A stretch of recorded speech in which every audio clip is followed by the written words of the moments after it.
Welcome back to the Without Limits podcast. It's been a while since I've said that. We are kicking off season 2 for the listeners. It is Wednesday, the 18th of September. We're kicking off season 2. This is going to be episode 1 of a very powerful series. We've been recording with some incredible guests. And it's been another amazing journey, some amazing conversations, and it's going to be a great follow-on from what we've achieved in season 1. So the purpose of this episode is obviously to introduce season 2, to talk about some of the guests that we're going to go on to share with you guys over the coming weeks, but also to wrap up on what has been a crazy couple of months, culminating with last week, which was the 270k Trans Alpine. Actually ended up being just over 250k, but we'll reference it as 270 for the purpose of this conversation. So we're going to wrap up on that. Sam Rogan is in the building. He is going to interview me and ask some questions and just give you guys a bit of a download on that event itself. We're obviously going to put some media out with the YouTube that may or may not have come out already by the time this episode is aired. So you're going to be able to see what went on behind the scenes on the YouTube. You're going to be able to hear what went on, first-hand recollection from me on this podcast. And then we are going to just do a bit of a whistle-stop tour of everything that's going on inside the Marchon world to bring you guys up to speed with everything we've been doing since the close of season 1. And like I said, things to look forward to going into season 2 and what is set to be a big finish to the year with all things Marchon. Yeah, well wrapped up. So a good place to start would be from season 1 ending till now. What's been going on with you?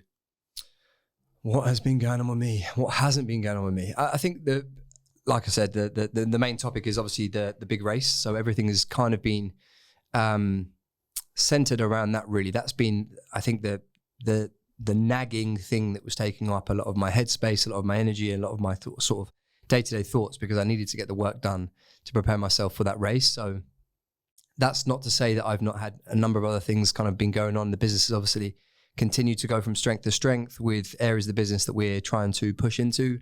New gyms, conversations are happening all the time, which is really exciting. A couple of them are really on the horizon now, and we should be able to share some more details on those in the coming weeks. The supplements have gone from strength to strength. We've hired new people into the business. We've, I think on every frontier, we've kind of pushed the needle, which is natural within a business like ours, which is fast paced, and there's a team of people that are really working hard to make sure that we're moving forward. From my personal perspective, as I said, it's just making sure that I feel as though I'm showing up at work and keeping my finger on the pulse. But most of my days were just centered around like, can I get my run in? Can I make sure that I'm ready for this? Because as it got closer and closer towards the event day, it dawned on me that like I was not going to get exposure to the right terrain, to the elevation. And so just getting the kind of miles on feet was the best I could do, but also just gave me the confidence that I'd done enough training. So let's move into the Transalpine race then. So 7 days, like you mentioned, over 250 kilometers of running, hiking, ascending, descending. And then here I've got 16,000 plus meters of elevation in total. How would you sort of wrap up that trip if someone was to ask you about how that went for you?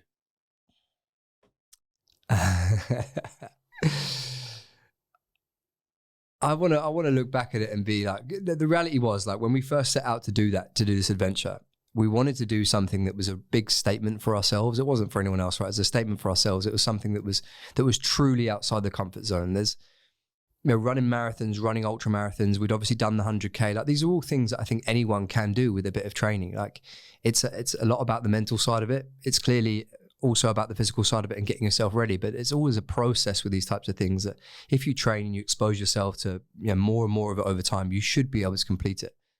With something like the Transalpine, because it was so unfamiliar with the elevation, with the descents, like with the terrain, with the need to force feed yourself day after day, the lack of sleep, like so many different variables came into it that like it was really unknown whether we would finish or we wouldn't. And you look at the stats of the people that start it versus the people that finish it, like there's a 30, 40, even 50% of people that don't finish the race. So you don't want to become one of those stats, but there's every chance that you could be. So I think when I sort of reflect on it, when people say like, yeah, what was I do want to sort of naturally, I want to say it was fucking really tough and I don't ever want to do anything like that again.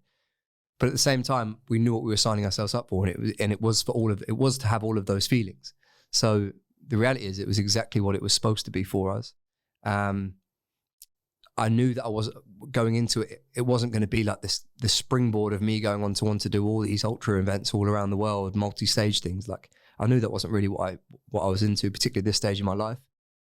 As an athlete, it's not something that particularly excites me. And as a human being, it's not something that particularly excites me in terms of like all the other things that I want to try and accomplish during this period of my life. Like I know that going and doing multiple multi-stage endurance events would be detrimental to what I'm trying to achieve. But it was perfect.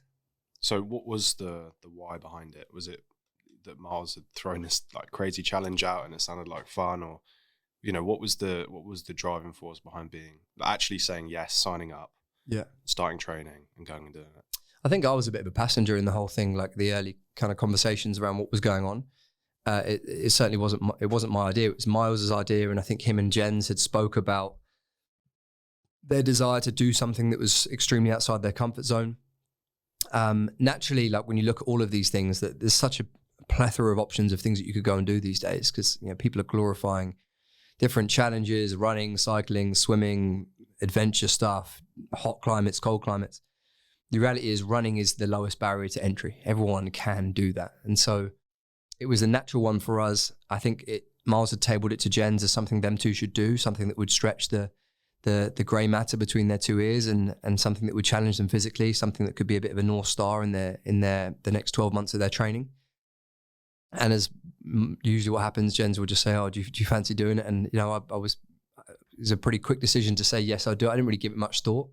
But like I said, it wasn't really something that I would have naturally loved to try and do. It's not the sort of training that I enjoy. So it was very much like a conversation that was tabled, and before we knew it, we'd signed up to it.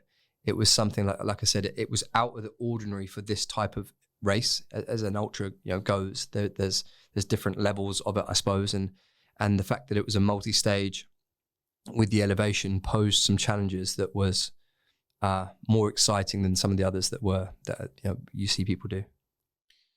So when you stood at the starting line on day one, if you can recall back to day one, right at the start, what was going through your mind, and how did those thoughts then evolve over the next 7 days?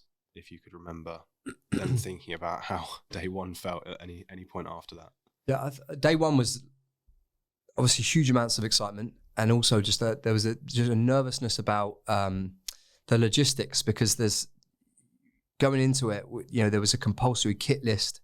There's all these things like tick boxes and like administrative tasks that we needed to adhere to make sure that we were not going to get kicked out of the race or get a penalty for whatever it was. And I think that was the biggest stress for me. It's like, I don't really like massive crowds of people.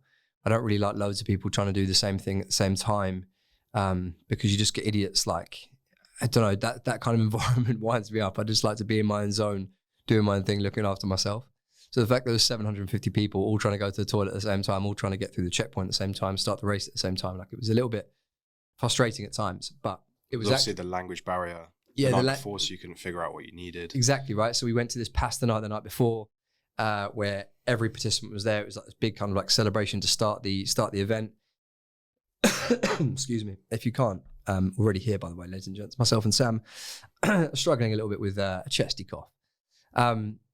So yeah, the night before we're at this event, and it was like this kickoff kind of celebration. Most of it was in German. They did do some bits in English, but we just couldn't really understand what they were saying, and there wasn't any official people in official t-shirts that we could go and speak to.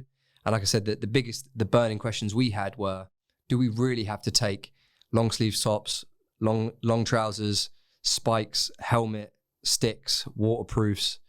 They said you had to label every bit of food you were taking with your number. So like every gel you had to label, every bar you had to label, because if you dropped rubbish, then they would see who dropped their rubbish and they could penalise you, and all these kind of things. So like you watch all these briefing videos and stuff, and all these things come out, fuck, this is a lot of admin to get right before we head off into the race. So obviously, yeah, that night before wasn't particularly helpful, and the next day there wasn't really anyone that was. People was extremely helpful, but it was very hard to get the answers to the questions that we had. anyway, as it materialized, like we kind of went through that barrier, and it wasn't actually that much stress, to be honest. Pete, they kind of turned a blind eye to a lot of things. They just wanted to know that we had our first aid kits, that we had a few of these bits of kit that were going to keep us safe, and we were good to go. So I just remember being really excited. I think, body's obviously fresh. You train for that moment. We were in Garmisch with this cool town. And you're a little bit blissfully unaware of like what the next few days are going to feel like, because we'd never done anything like that. And also in the training program that they provide you with, there was like one, I think as it got towards the sort of the business end of the whole thing, there was like, they advised you to go and do 4 days of 3 to 4 hours of running back to back. Like, we didn't do anywhere near that. I think we'd gone and done a weekend in Portugal, which we documented well on YouTube. We'd gone and done Snowdon for a day. Other than that, I'd just been running in the morning 15K, 3-4 times a week. So we were very unaware of what was kind of around the corner. So I think day one was just all about excitement and finding our kind of our rhythm. Did the excitement, did you have to remind yourself of that at points during the race, in terms of, obviously there's hard moments where you need to bring yourself back, but there's the other moments where maybe you've reached a peak of a summit, or you're in a crazy, breathtaking environment where you're like, actually, shit, I need to sort of like take in the reason why we said we were going to do this. How many moments of those did you see over the 7 days? I probably think I don't think enough. I think I'm speaking from my own perspective. I think obviously when we said we were going to do it, it was the shared experience, the sunrises, the sunsets, like these breathtaking views and all that kind of stuff, and of which there were many, and we certainly did take a lot of them in. And I did make a point on a few of the days of sort of saying to the boys, how beautiful is that? Like, just sort of look up, how beautiful is that? And I remember Jen saying, like, well reminded. But there was obviously loads of times as well that I think sometimes that weighed it, where I was just fucking locked into what I was doing. But I think that's just kind of natural to me. Like I was, well, once I gained an appreciation for what each day was going to feel like mentally and physically, I just locked myself into that feeling and just being like, right, it's a process now. Like, just kind of get through it, which probably wasn't the intention I had going into the race. But I think all my kind of natural competitive instincts take over usually when I'm in this kind of like fight or flight response. And I'm like, all right, I'm locked in. Let's go to work. So knowing what you know now, if you were to do it again, do you think you would have attacked it any differently in terms of taking more of it in, not sort of going as hard? I mean, it's tough, isn't it, right? Retrospectively, if you could. I think in terms of going as hard, I think like the second time round, you're going to have more awareness of where you could have pushed and where you maybe need to go a little bit easier.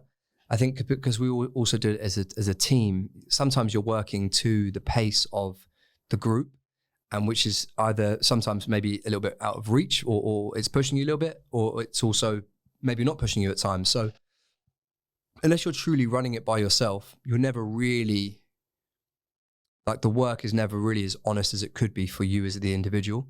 And also one thing that's very apparent in ultra running is that, like, things can flip a 180, like straight within seconds.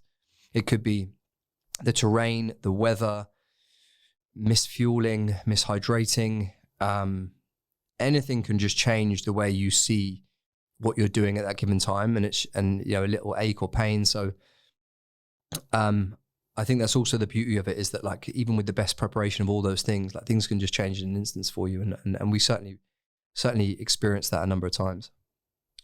So could you remember your toughest moment, one particular moment, and what kept you moving forward when you felt like stopping? My toughest moment came really quickly. It was on day 2. Like, a lot of people have said to me since, and also during, they were like, oh, you looked as though you found this all really easy. Now, my response is always like, remember that, what I put on Instagram is ordinarily a bit of a highlight reel, but I did find the whole thing okay. Like, my body held up really well. Mentally, I held up really well. I felt strong throughout.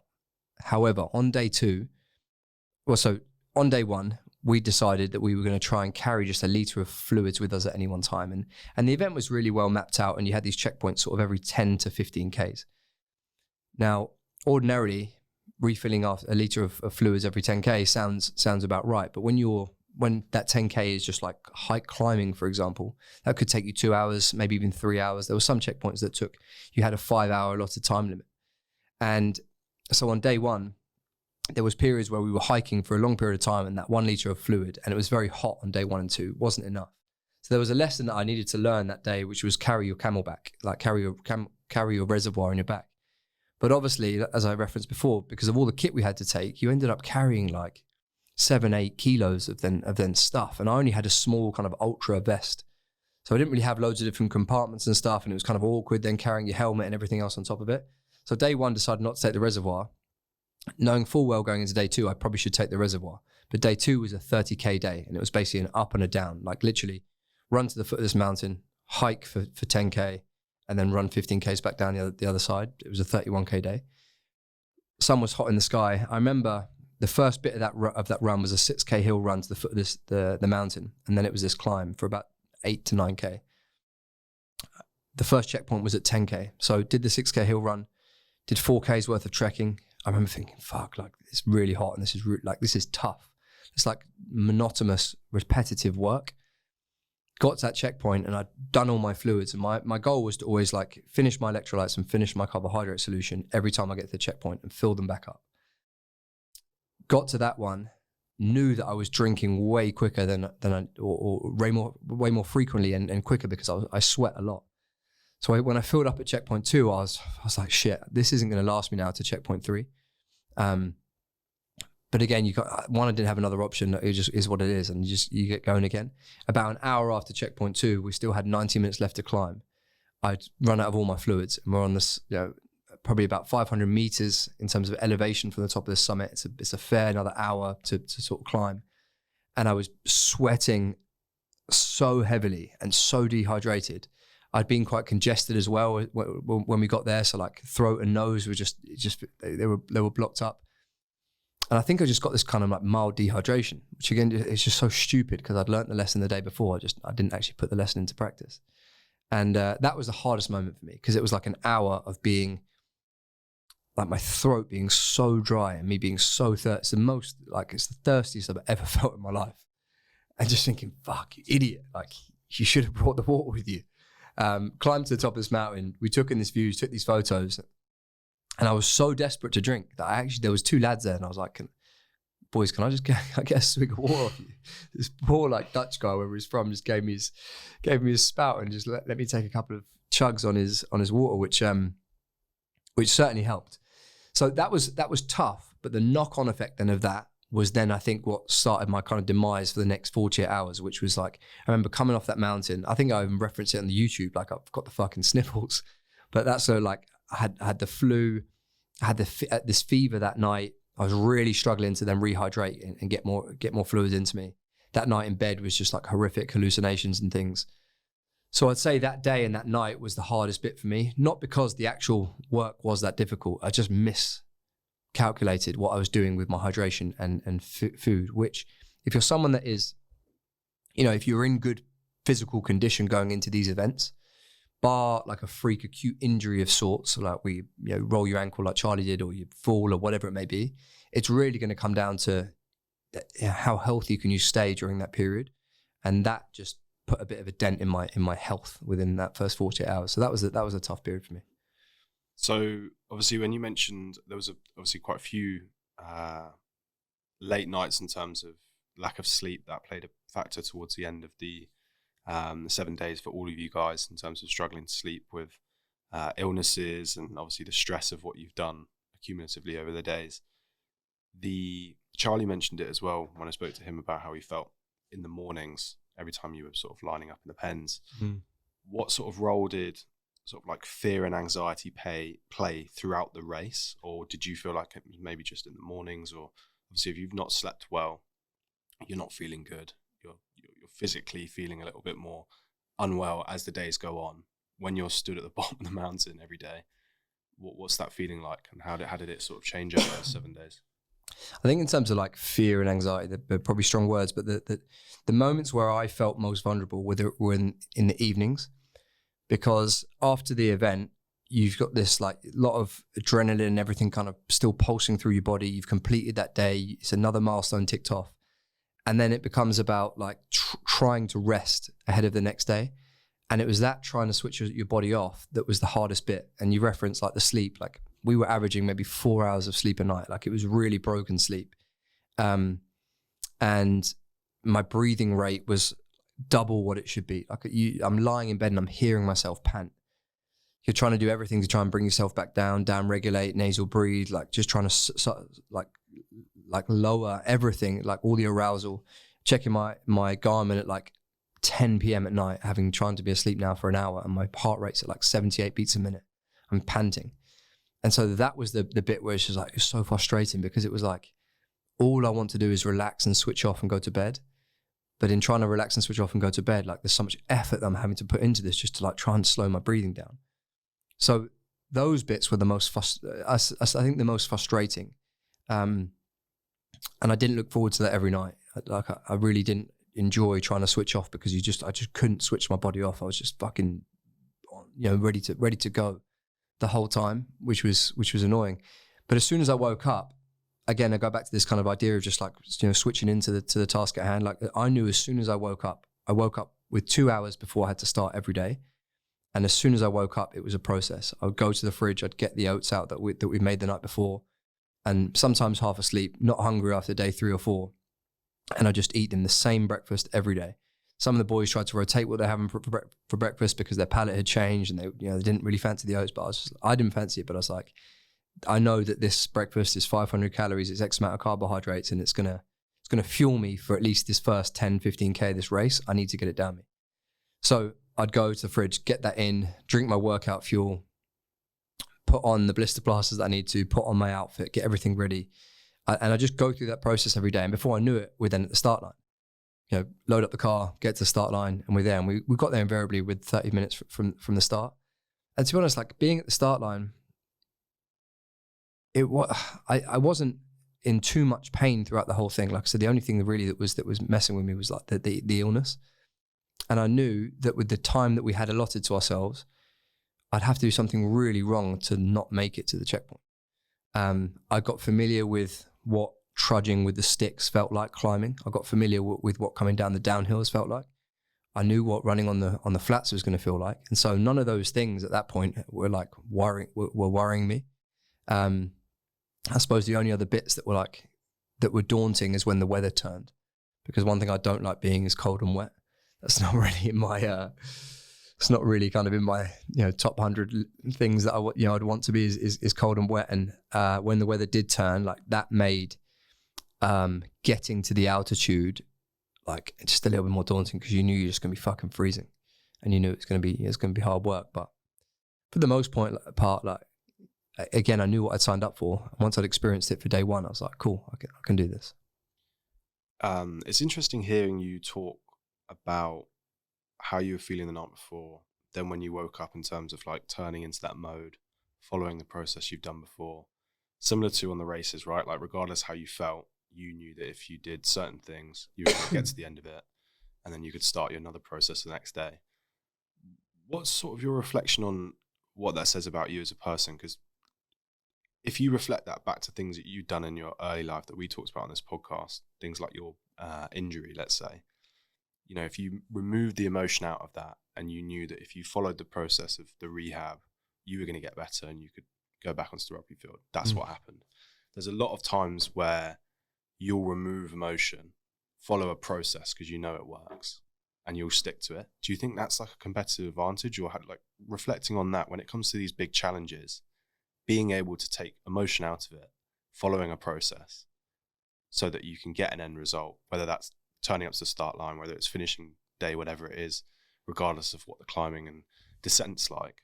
What does that in reflection look like to you? Do you think that's a strength of yours? I guess so. It's quite a nice sort of lens to look through. I think with all of these things, right, whether it's in business or trying to achieve something in sport or trying to achieve something in the ultra, like that, if you let too many variables kind of come into it, then the margin for error increases, and like the room for things to go wrong, it gets bigger. And so for me, it was about knowing that like a particular routine that I'd created. And again, I've said this many times before, it's the same with like my nutrition strategy, my training, how I do my day-to-day routine. If I go to somewhere new, try and create a routine as quickly as I can. And if I feel as though something that day didn't quite feel right, what I ate, what I did, how something felt, how an interaction went. It's like, let me try something a little bit different. And it's like this constantly A and B testing. I'd obviously, in the build up towards this, spoke to Liam, our nutritionist, spoke to other people that ran ultra races, spoke to people that had been in these environments before. So like from a nutritionist perspective, I knew what I needed to eat for breakfast, what I need to do during the event, and then how I need to try and replenish as many calories as I could post. So all I had to do when it came to eating was just like lock into eating at those times and those foods. I knew from what I needed to wear, that this is what I need to wear in these conditions, this is these conditions, this is the footwear I need to wear. I knew from a treatment perspective from Alex, like these are things I'm going to need treating if I wanted to feel a certain way. And so all of those things were like, in that preparation, you lock into that process. And I think the process then allows for less confusion, less headspace being taken up on unwanted energy being used, and just like confidence in what you're going to do. When I was at the start line and stuff, like I wasn't really paying attention to much. Like again, I had my process and like get to the start line, update my social media to let people know we're about to start, get my DJI out, do the little bit on YouTube, and wait for the race to start. And like again, I'd taken a screen print every day of what the route was, so I knew how much elevation we had. I knew when the first checkpoint was. On my Garmin, the race was mapped to my Garmin, so I could constantly check the elevation as we were going and where we were on the course. And so like throughout the day, I'll just be checking those things, like pull out my phone, look at how many, when the next checkpoint is, and start to like chunk down the day into these little battles. First battle was first 2 hours upon waking, eat, get yourself ready, get to the start line. Next battle was start line, checkpoint 1. Next was checkpoint 1 to 2, 2 to 3 if there was 3 checkpoints, 3 to 4, and then immediately post, like again, I gave James, the other crew, gave him my protein every day to make sure that was in my bag. So as soon as I got to the end of the race, that protein shake would go in. It would either be the Marchon sachet or the ready to drink that we had. We then invariably go to like a Mackie D's or something and get that first meal in. It's like, get that in. Then it's something that's a little bit more nourishing later on. I knew I needed to hit 2 liters of water plus my hydration before I went to bed. And so it's just like, again, when I talk about this process, it's just like trying to get to that next milestone. It's just like a normal day at work, right? It's like wake up, do your routine, go to the gym, get your workout in, get your breakfast, go to work. Here's your first thing that you're going to do at work. Then you're going to do X, Y, and Z. I think that's just like, for me, I'm not saying that's the way all high performers act, but for me, just like that level of routine and ability to create kind of order is how I just like to operate. It allows me to operate at that frequency. Do you think, like, is your thought process that if you miss some of those, in quote marks, checkpoints, not checkpoints that you were reaching, but checkpoints that you were setting yourself in terms of I need to do this, this, this, and this? Yeah. In your head, if you miss 1, 2, or 3, do you think that just then turns into like missing them is okay, and then you've kind of lost your order? Like you're very much a person that like those things have to be checked off in their order, and if they don't, like you can get like a little bit stressed out about it. Is that very stressed out? Yeah, but is that like speaking and hearing about it? It like makes sense to me that in your head, if you miss those, it then becomes to like, well, what the fuck is the point in doing any of them? Because it's like they all have to be hit, otherwise there's no point. I think there's certainly some of them that actually have a direct impact on the outcome, and there's some of them that like I've probably manifested to be more important than they actually are, but because they're part of the process, they all get weighted the same. Yeah. Even when I think about how I've used social media in the past, like documenting what I eat, it's like no one gives a fuck that you're eating the same stuff every day. Like I'm not doing it because I think it's good content and stuff. I'm doing it because it's the process that I do every day to have the day that I want. So like I say, some of these little micro things that I do, like they don't actually impact on the success of a day or an outcome or a race, but they're part of it. And so they stay part of it. I certainly think in that environment, like I said, it was a very simple life. It was all you had to do was hit your nutrition, make sure that what you were wearing in terms of like your footwear and your clothes were adequate for the environments that you were going to get in, and you tried your best to rest. Other than that, there was nothing else that I need to do. Like I checked my emails and stuff. I did a bit of social media stuff. I was locked into that process, and so all of the things that I was locked into doing, I think, were very important for the outcome that I wanted. And like I said, after day 2, I didn't need treatment from Alex. Alex stopped treating me. The only thing that I'd love to have done is like taken some strong sleeping tablets to actually fall asleep, because I just got no sleep, and that was really tough. But other than that, I found the whole thing like the process enabled me to get through it and be in really good shape. Can you describe a moment where you felt a significant mental or physical breakthrough? So something shifted in your perspective on the race. Was there any moments where, obviously, when you're not hydrated and you're not feeling great, are you thinking about the race differently in terms of, obviously, the enjoyment factor's now out of it completely? What was the moment for you where you felt like you'd had a breakthrough and that perspective had shifted? So you mean like a breakthrough as in like? So like the moment where Charlie had pulled out. Yeah. Obviously that was a big moment, but then your race had completely changed. He gave you his number and you had to run it on your own. Yeah. In terms of your perspective on the race, was that a big shift for you, or was there any other days where you thought? I think the phrase that kept coming to all of us was this too shall pass. Like, so again, I reference the fact that like anything could change and do a complete 180 at any point. But some of these moments were so short-lived. Some of them were long and enduring and painful for hours on end, but some of them were so short-lived. And so I realized that like every experience, every thought, every pain, every climb, every descent, every run, every bit of food you didn't want to eat, like it was soon going to pass, and there was going to be a new thing that you were going to have to encounter, good or bad. And so you kind of just take it for what it is. Again, you go back to the fact that like, you've got two options, really. Stop and pull yourself out because it got too hard. I was never anywhere near, like, literally never anywhere near that being the thing. Or just fucking keep moving. And when it comes to then keep moving, it's like, well, you can make this super slow if you decide to move super slow, and it can take however many hours, or you can try and move as fast as you want. And so there's obviously moments when the motivation to move faster was better because of the terrain and, you know, you're feeling good, or energy, whatever it may be. But when you, again, break it down to the simplest form, it's like quit or fucking keep moving. And I'm someone that wanted to keep moving. And when, you know, Charlie, up until day 5, there was periods where, you know, he was looking so good, particularly on the flats where his ankle wasn't really of a concern to how quickly he was moving. Like, he was moving so well. And I think the two of us were moving really well on a lot of those days. That the only times when we'd struggled as a pair was on the downhills, because he just didn't have any stability and trust in his ankle not rolling again. But like up until day 5, so bar those downhills, I think we collectively as a 4, we all moved really well. And then from sort of stage 5, 6 and 7, I was left to my own devices. Like, it got really fun then because, one, you're over the worst of it in terms of like you're over halfway of the entire thing. And 2, you only got yourself to answer for. So you move at the pace in which you're dictating the pace then. And I like to work hard. So it's just like, I'm just going to work. So if you could sum up the emotional mental journey of the 7 days in one word, what do you think you'd choose and why? Intense. Intense. Yeah, it was intense. No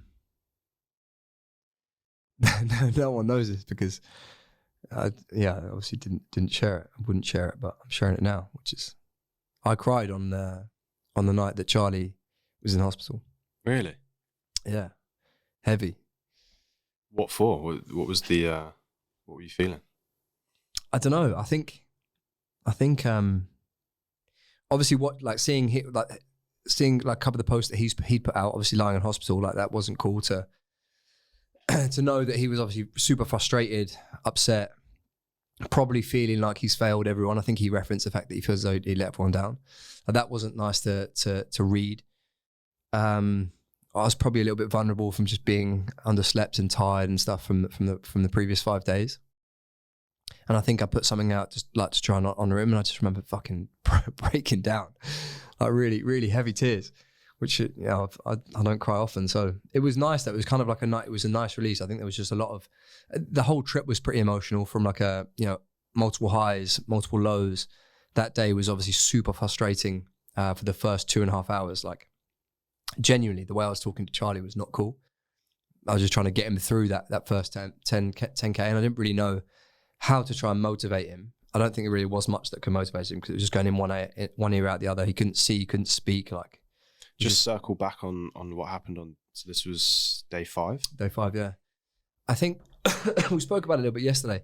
I think, which is, we talk a lot about men being able to talk and stuff. I think the nature of all 4 of us is that the 4 of us probably didn't share with each other how we actually felt.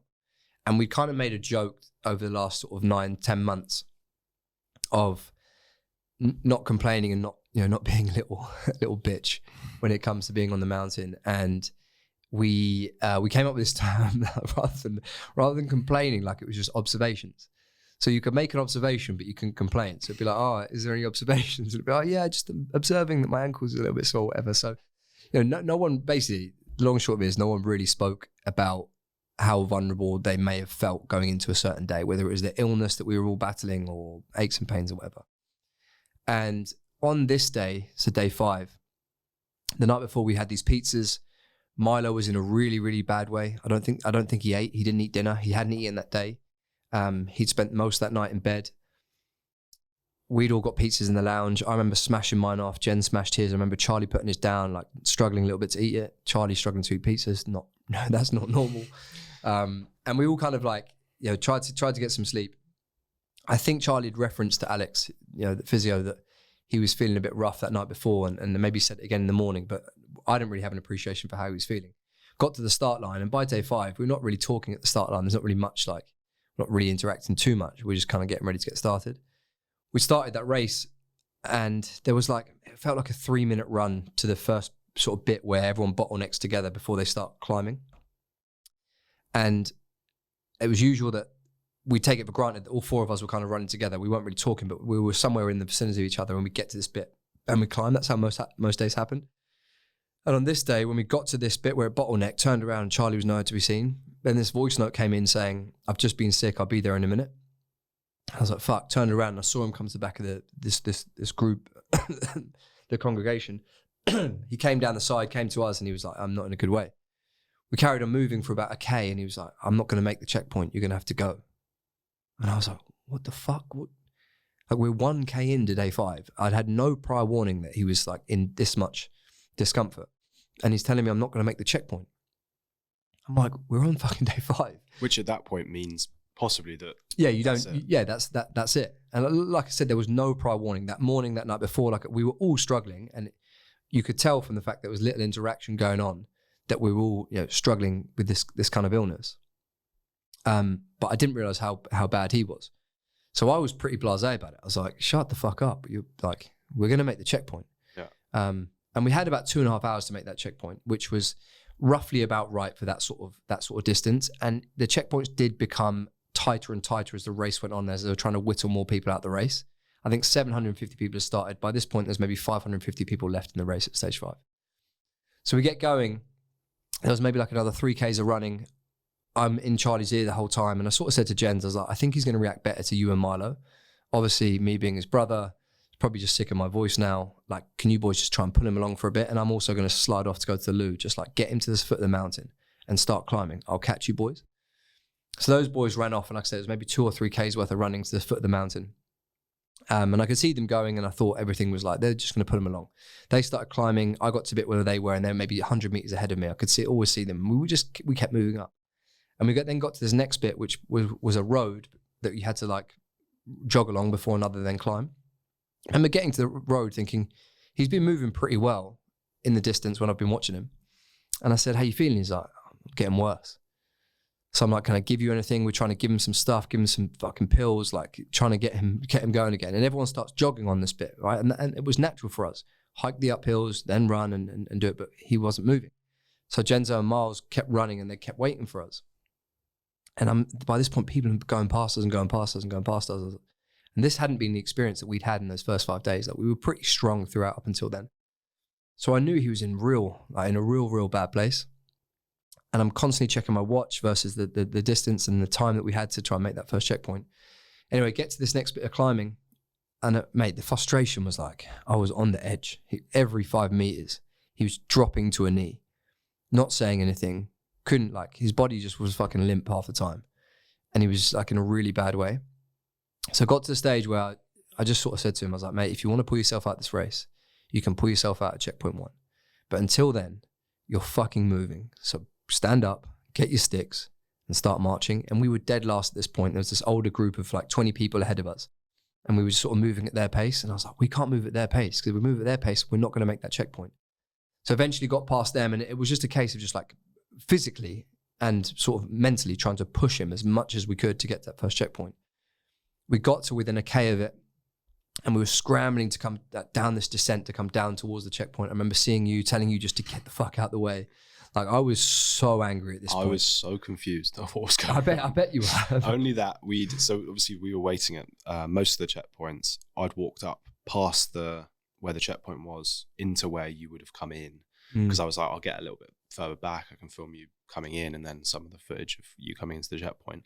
So I ended up walking up, sitting there, waiting for ages. And I had you on my iPhone, so I could see the little dot where it was moving. It was hard to really know where you were, but I was like, I can kind of see he's like a mile off or whatever. I don't know how long that was going to take, whether you're going up a mountain or coming down. And I remember just seeing the dot just like moving so slowly, thinking that like it's just going to refresh and then you'll be like next to me. And I was like, it just wasn't happening. And people are coming through, like all kinds of people. And I'm like, these guys are ahead of them. Like, I don't really understand how that works, but it's running. It just didn't make any sense. And then Alex comes up and I'm like, why is he coming forward? And he's like, I'm going to go and see if I can find Charlie. I don't think he's doing well. Because we'd had the voice note into the same group where he said he was throwing up. But as soon as we heard it, we were like, maybe it's a good thing. Maybe like he threw up and now he feels great. You know, sometimes that happens. We were just like, because we didn't know how bad he was. Same as you. And we had less indicators because we weren't along that stretch to that first checkpoint either. So we didn't know about all the stuff you've just talked about. We found out as soon as we saw Charlie at checkpoint 1. Anyway, so we walk up the hill. And I've planted myself into like a good angle where you guys would come down and I'd get this nice shot. And then I see all 4 of you come round, like running so fast. You're like, get the fuck out of the way. I like dive into this bush, like waiting for you to pass, and you stampede past. And then I'm running behind you guys and you're sprinting. I had no idea that you were like close to a checkpoint, or I'd completely forgotten that it was a time thing anyway, that you'd had to make a time.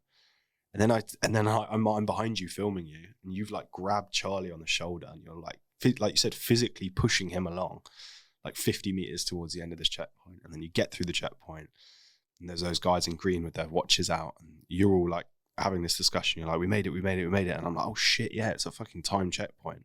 How close was that? And you were literally on the minute, right? Yeah. You said that people after you just got turned away. Yeah. So again, that experience for us on day 5, like we'd never been close to a time cap, like not even close. So every day, like the time was never something that I was looking at, like we need to be at a checkpoint in a certain time. After day 1 and day 2, like I realized that the distances we were traveling and the paces we were able to maintain, like we were always well within the checkpoints. But on this day, like I'm looking at my watch thinking, we've got another 5Ks to go, and we had about an hour, but we're like literally on a vertical uphill. And so Ks were taking us maybe 20, 22 minutes, and we had an hour to move 5Ks. I was like, this math isn't working in our favor. Like, we have to fucking go.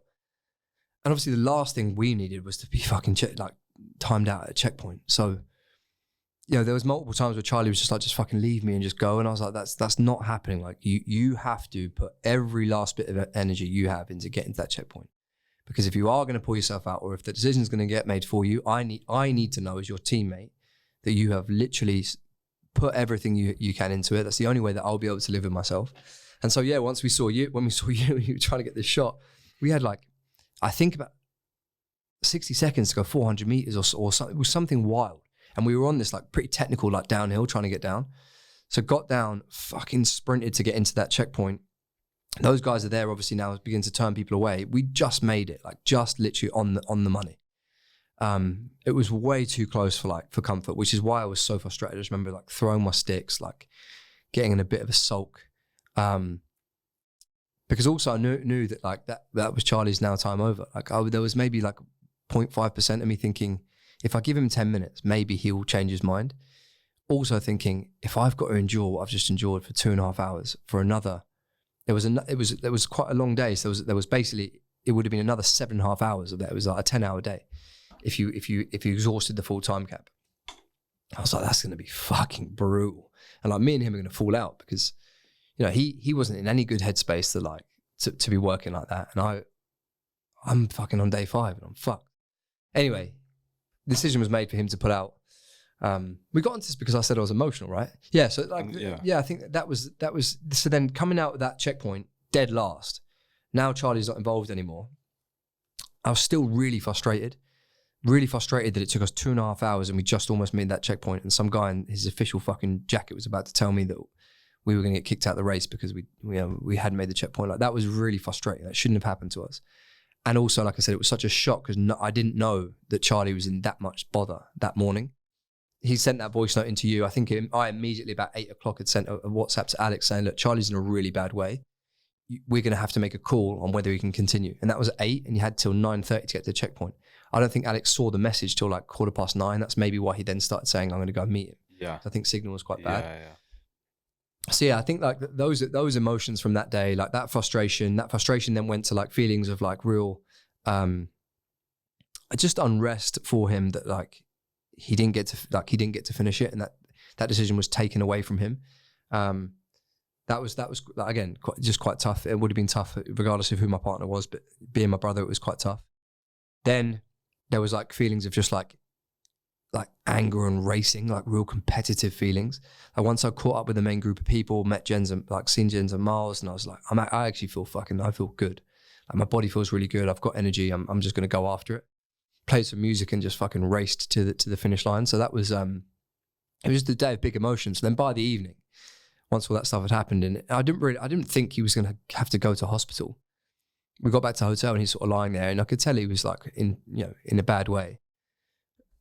But he was really hot, and Alex had said, look, I need to call the paramedics because, we need to just make sure that he's looked after. They came out, took his temperature, it was like 40, and they were like, yeah, he needs to go to hospital. So I think just all the emotion of all of it just got to me. So when I was in my bedroom that night, I just had a bit of a cry. But I think, intense is the word. To answer your question, it's like it was intense because you've got this roller coaster of emotions.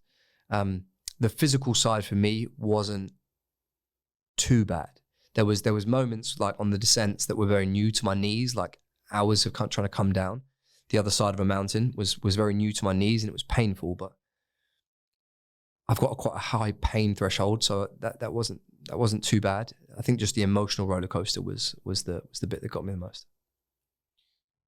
Is there anything else that you wanted to say about those 7 days, that maybe lessons or learnings that you'll take with you now? I think obviously the connections in terms of with the guys that you've probably made over those days are going to be extremely valuable. Obviously you're extremely close to all of them anyway. Do you think that's grown for you, just going through that with them? Yeah, I think so. I think the guys that I race with, but then also you guys, right? Like the care that yourself, James and Alex shared, showed for us, like making sure that we had everything we wanted each day. Everything was, it was made as easy for us as possible. Like it's the same with any kind of, you get those micro feelings during a gym session, right? When you're in a paired workout in a gym session, like that shared suffering. And I think it's why people reference like the military so well. People reference sports teams. People reference those people that train together, like the shared suffering and the shared understanding of what you've both gone through, and this kind of like level of respect that you show each other because you've both suffered and you feel it and you pulled each other through, and it creates these bonds. So I think this was just a very amplified, intense version of what we experienced day to day in the gym. 11 o'clock in our gym when we all train together. Really cool. Like the highs, the lows, the breaking bread together after a day of everyone's working hard. The 4 of us are running. You guys are trying to capture the bit, trying to get to the logistics of trying to get to the checkpoints. Like this team cohesion, everyone knowing their role across the week and everyone playing their role and executing really well means that the outcome is always as good as it can be. I think that's really special. I think like I said, it's exactly what it needs to be, in the sense that it does put more hairs on your chest. It does show you that you're capable of more. It does show you that when you're physically exhausted and you mentally feel as though you're somewhere near the edge, you can just put one more foot in front of the other and you can keep going. So you feel a little bit more invincible. And I think that's why, I guess why people then chase what's that next challenge. I think it's another great example of whatever the challenge needs to be. It doesn't need to be a 7-day ultra. but something, a couple of things in your diary every year that's the North Star, that's the goal, that keeps you disciplined, that challenges you, scares you a little bit, you know, a little bit outside your comfort zone, keeps you growing, keeps you motivated. I think it shows, again, the power of those things, particularly for people who have just a desire to want to be more than what they are. Again, going back to this without limits, it's a desire to push and to really try and see what potential they have inside them, both physically and mentally. And so whilst I'm not going to be rushing to 7 days of an ultramarathon again, like I definitely know that I need that next goal in my calendar pretty soon. Like I need just a little bit of restoration and get myself back to feeling good, get some muscle back on my body. But I know that the next goal needs to be booked in the diary and be around the corner, because I've certainly felt after having periods of not having something in the diary meaningful, and work obviously being great, but like myself personally not feel as though I'm moving the needle. I feel as though the way I've been able to lock in to get the training done early hours in the morning and when I need to get it done, I think it's brought a new level of like operator, and I need to maintain that. What are some of the ideas for the next challenge? Have you had any thoughts?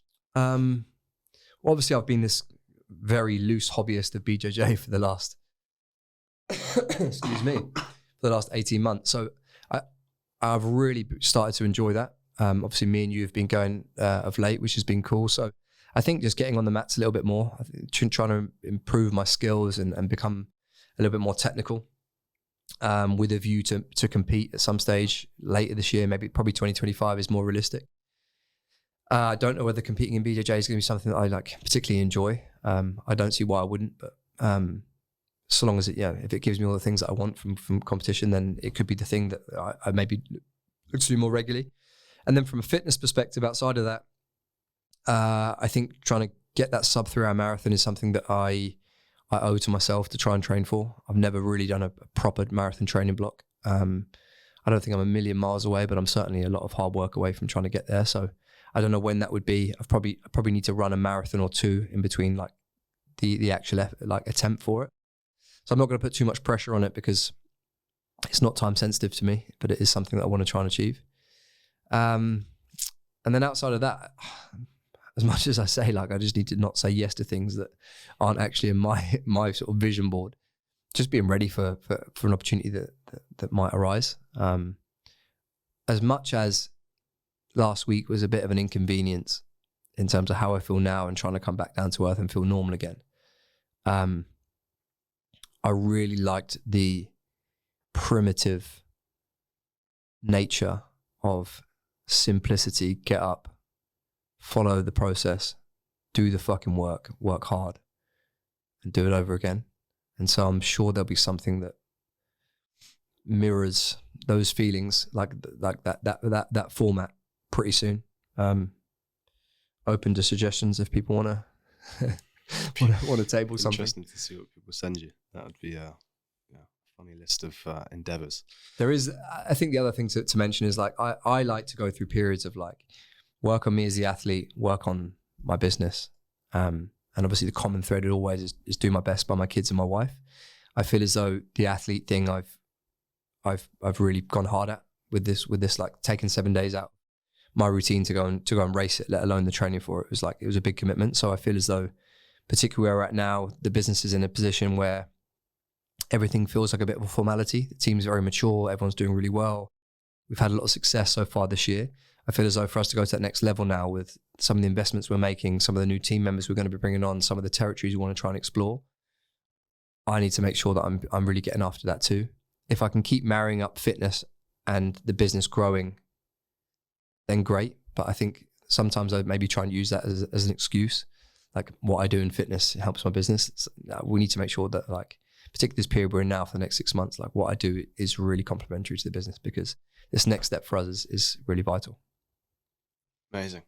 So this is obviously episode 1 of season 2. We have a backlog of episodes, which I'm looking at the list now. I don't know if we particularly want to release any names, or do you want to talk about any of those guests? I don't mind mentioning a few. Yeah, I think people would have maybe seen, if they followed the socials, like we've had a few people down to the studio.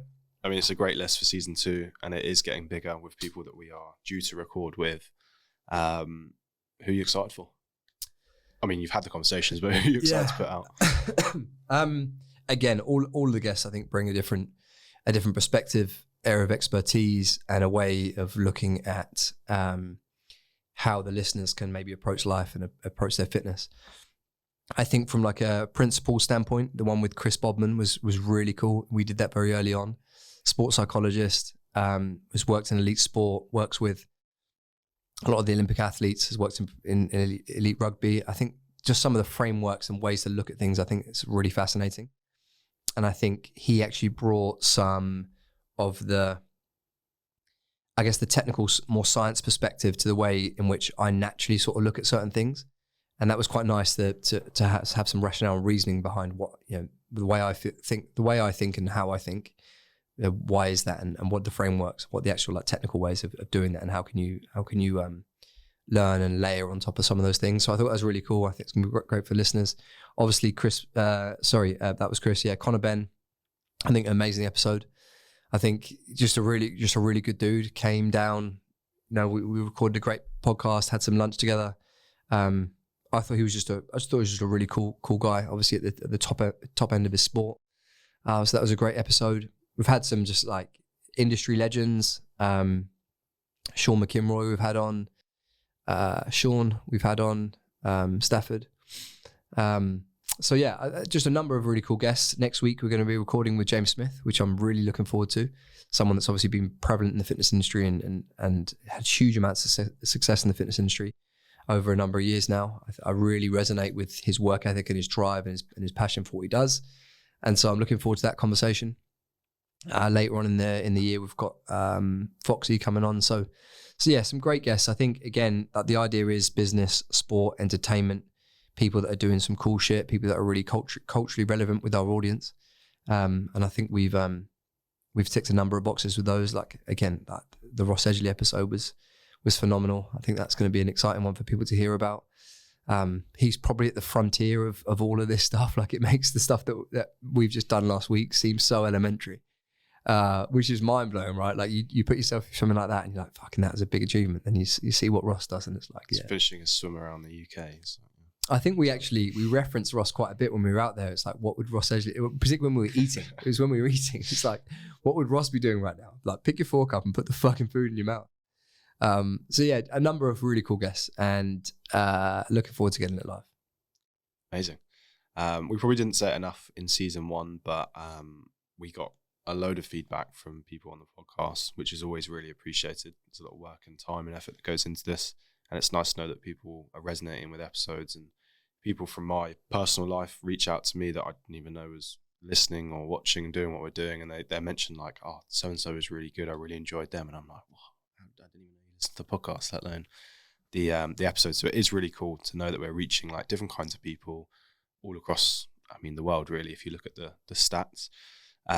So reviews are always really welcomed. So if you haven't already, leave us a review, tell us what you like, or if we can improve on any bits, that'd be great. Anything else to sign off on?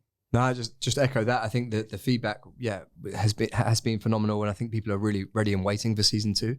Apologies that it's taken us a little bit of time to get out. Like, September was just a bit of a write-off with us trying to focus all our attentions around the media and the work that we had to put in for the Transalpine. But we're going to be kicking off now. We're in October to kick things off. We've got like I say, awesome lineup.